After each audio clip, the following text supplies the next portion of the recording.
Hi everyone, welcome to Stitch Vlog 10 and plenty of progress on the hussif project.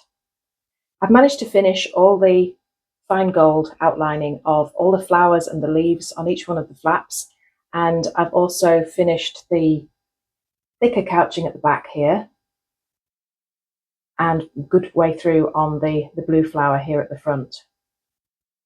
So you're getting an idea of how the couching works today, just the general introduction how it works. Couching is the name of the technique used to attach a very thick thread that you can't really pass through the fabric as you would normally do when you were stitching, say something like satin stitch or cross stitches, etc. They go through the fabric all the time, of course. These are just too thick to do that. And you also want a continuous effect on the front. So the way to do that is to attach it down with another thread. So this is what's happening here. I'm using one of the sort of invisible translucent threads from Golden Hind Goldwork, which you can't really see once you've actually got it stitched down. Sometimes people use coordinating threads or contrasting threads so that they can see the stitching, because that's the effect that's wanted. You might see that at some point in the future when I'm doing something else. So when you've finished with that, secure off the working thread or the couching thread, and then you need to take the thick thread through to the back. Sometimes this can pose quite a challenge because some of the threads are so thick, they're very hard to get through. With a relatively thin one, you can thread it up into a needle itself and then just take it through to the back, with a decent sized needle. Also, you can use one you're about to see me using, which is the lasso method, where a relatively short length of extra strong thread or buttonhole thread is used and is just taken down through the fabric on a thick needle, and then the end of the thick thread is poked through it and then just pulled through to the back using the lasso.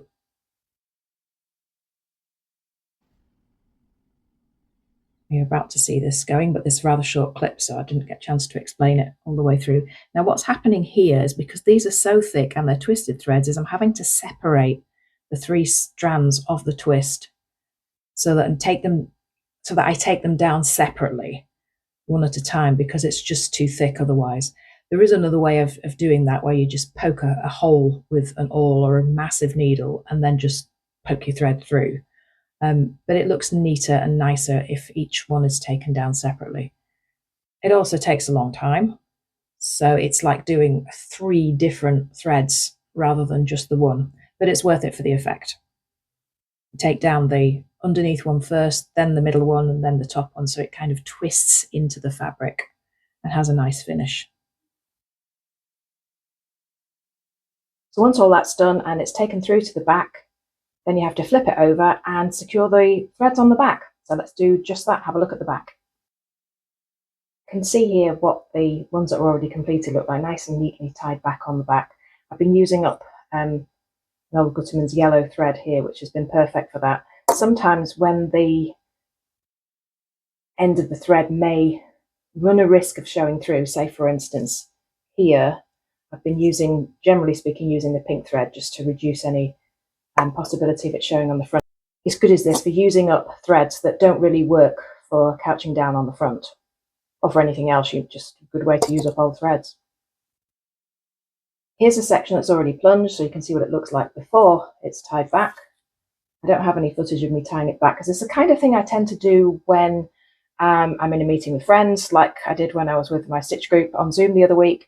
And also, if I have a bout of insomnia, then it just doesn't need too much brain, so I can just tie these back without worrying about making a mess, needing to redo something. But speaking of making a mess, let's go back to the front. Okay, mess was probably a little bit overdone there, because I haven't made a mess of the stitching so much, but it's kind of the placement that's a slight problem. When I wasn't able to sleep the other night, I had a look at the book to see how it was supposed to be constructed, and I looked at this and noticed that my placement is just the teeniest bit off with some of these, a little bit too far up. I've centralised it. That one's not too bad, and I think the one at the back is also wobbling around nicely. It's also not too badly placed. I got these ones that I'd already done out and checked, and yes, I'd placed those okay because I'd done those individually. But this is quite a while ago, so learn from my mistake. If you have to put away a project for some time and it's liable to have construction issues like this, do double check before framing up to finish the rest. As it happens, it's probably not going to be too much of a problem. Let's get to the construction picture. This is the things for the inside, flaps. It's really complicated. So I've got all this to do. You do the design on the pockets, and then the pocket goes on the inside of the flap, which is back, of course. And then it's actually two separate bags. So the flaps are on the inside of these, but not inside this drawstring section. So it's going to be quite an adventure putting it together.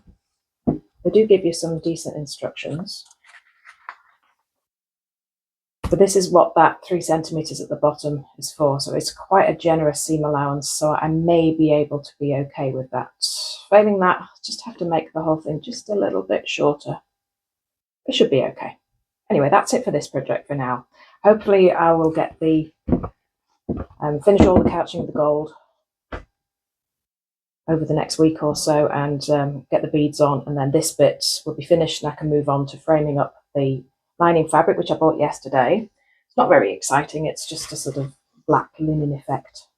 Like, there might actually be linen, I didn't bother checking. It's not the sort of thing I'm liable to wash, and then just some ordinary dressmaker's fabric, lining fabric, which is what this is, to set that up. And I've got some gold satin as well for the, as you can see here, there'll be that as well. So it really is going to be quite a, I don't know what's the word, quite a voluminous thing.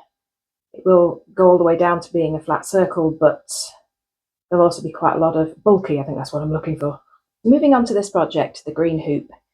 I've been doing a little bit of the beading recently, so I've been doing this section at the bottom. I can't quite remember where it was last time I showed you it, whether I'd finished. I think I had finished this cutwork section here. So this is almost done, this bit at the bottom.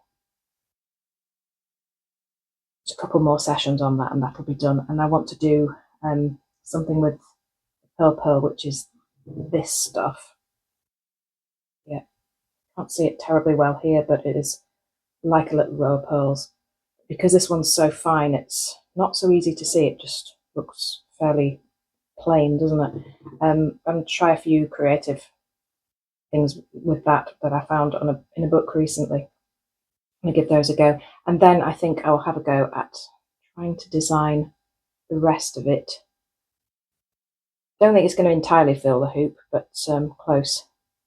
And in the near future, I'll show this in progress. I can't remember if I mentioned that last time, but it's a bead minder. You take this plastic surface off here and then just pop beads on here and work from there. Instead of always having to go back to desk or whatever to pick up another bead, they're just right there next to you. So it's very good. And the surface is tacky but not sticky, so they don't go all nasty afterwards. So they're still in good condition when you put them on. That's how far I've got over the last couple of weeks. Hopefully I'll be able to do a little bit more on this by the time the next video is ready. I should do a bit of a floss tube next time so I can show everything, so including the cross stitch and plans I've got for the year, and talk about whip go and things like that. So if you're interested in seeing that, look out for next week. But thank you for watching along today. Have a good week, everybody. Bye.